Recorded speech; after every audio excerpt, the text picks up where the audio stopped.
Hello everybody, it's your boy Carcino here, and the last time we spoke about this, the show Undisputed had not aired.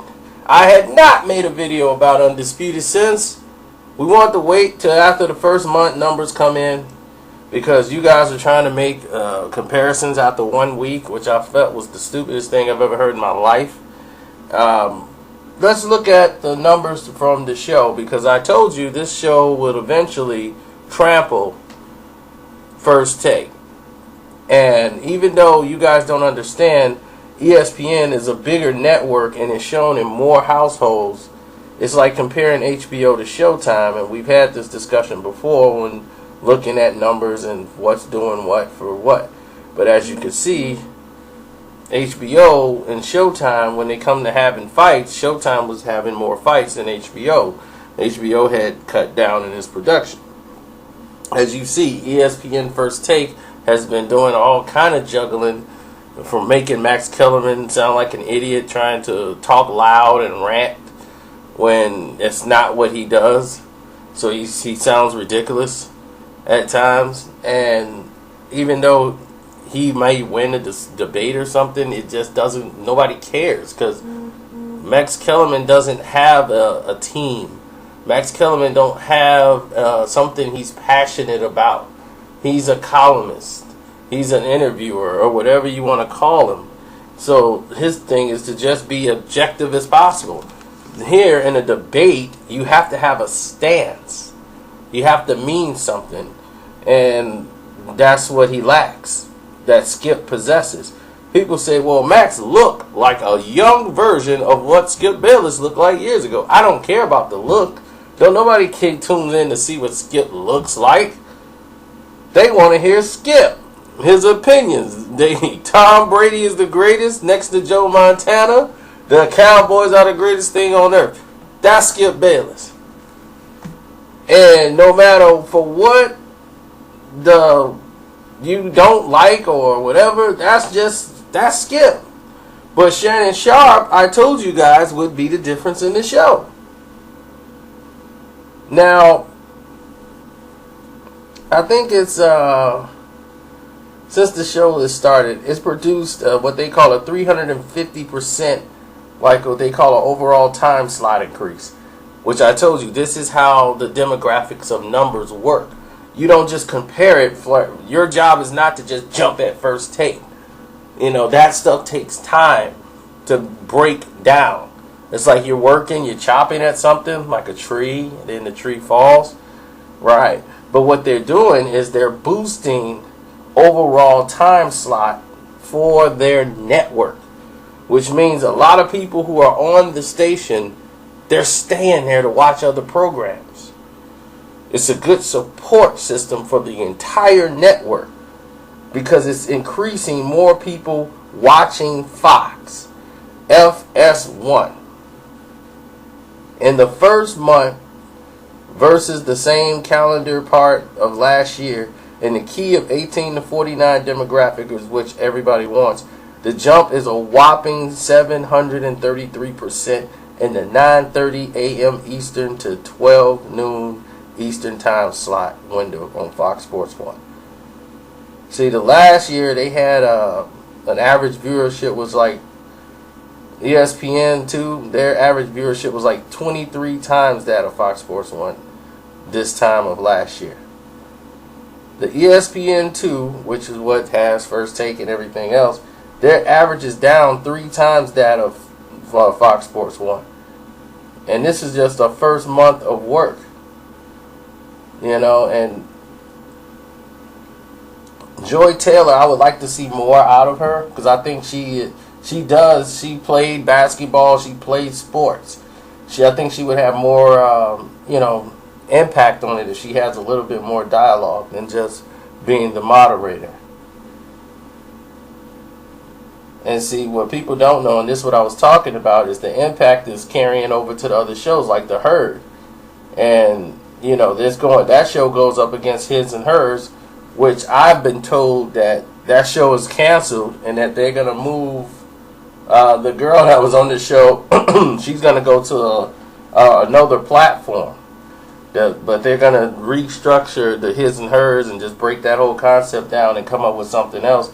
Because Colin's show, which is amazing, his show that goes head up with the herd, that show is down 22% at the number. And the pairing of the two shows, which is entirely different, it gives some perspective as to new fans of Fox Sports 1. And they're all coming in.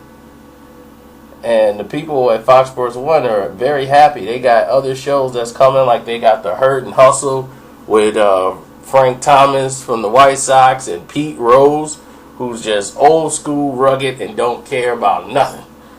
Pete Rose gonna tell you exactly how it goes down. Fox Sports 1 is aiming their gun at what's his name, and they don't care about it whatsoever. They're aiming that gun very high at ESPN. But let's look at it. First Take. Alright, First Take does have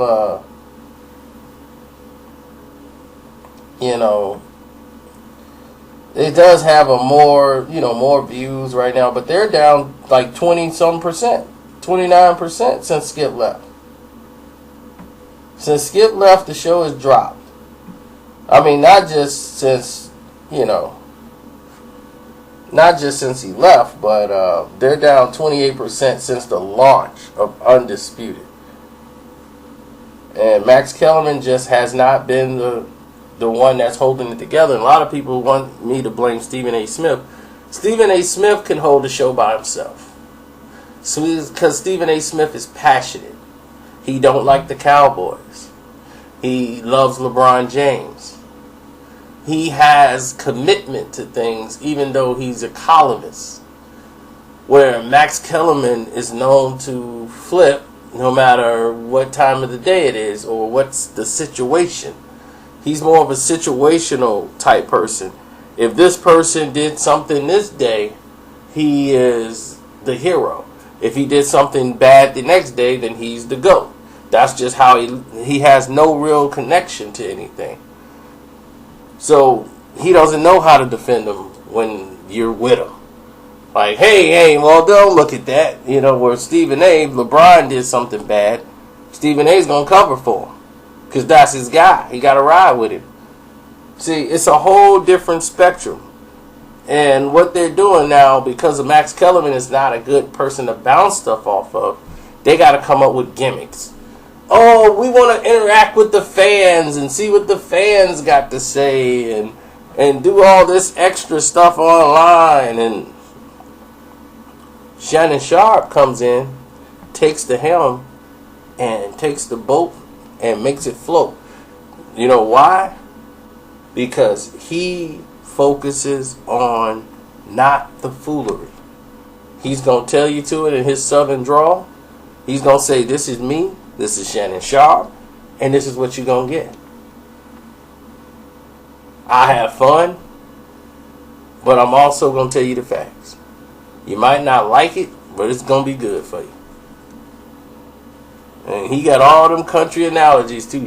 It's like putting lipstick on a pig, Skip. But he works for the show. Remember, he was on First Take when Stephen A. Smith had to take a break. They replaced him and put Shannon Sharpe in his place. Because Shannon Sharpe is great for debate, conversation. And he's shown that he can hold a debate station with Skip Bayless and they can go back and forth. And they can hold it for an entire show day after day after day. And people not be tired of Shannon Sharpe. But see, this is the same problem I have that Shannon Sharpe has. The same thing that make you love me is the same thing that's going to be whooping your butt the next day. Because the fans, they love you. They want to pat you on the back, yeah, when you say something that they agree with.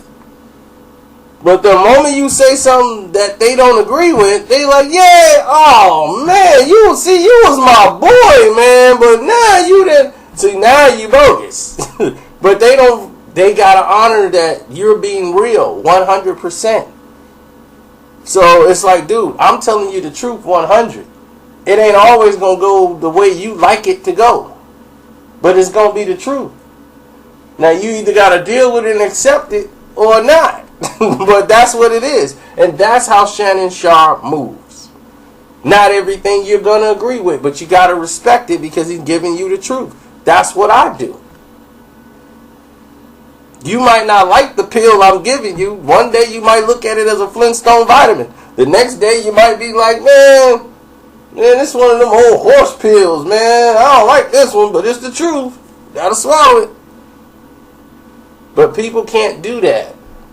If it don't fit their narrative, they just, man, you hating. Because that's the only word they can use to sum up something. They don't want to go through the process of the actual situation and the problem. People love the fact what I said when Floyd Mayweather was talking about Black Lives Matter. But when I talked about Colin Kaepernick or whatever his name is, everybody got upset. Because they all drunk the Kool-Aid. Had they not drunk the Kool-Aid, they'd been like, I see what you're saying. But now they like, man, come on, man. This man has united us. No, he hasn't. He hasn't done any of these things you're talking about. Man, he brought the issues to the table. Nobody's talking about the issues, man. Nobody. You know what they talking about? The flag. Soldiers. Who's going to stand, who's sitting, who's taking a knee, who's not. Nobody's talking about the issues. Not even him. I'm out.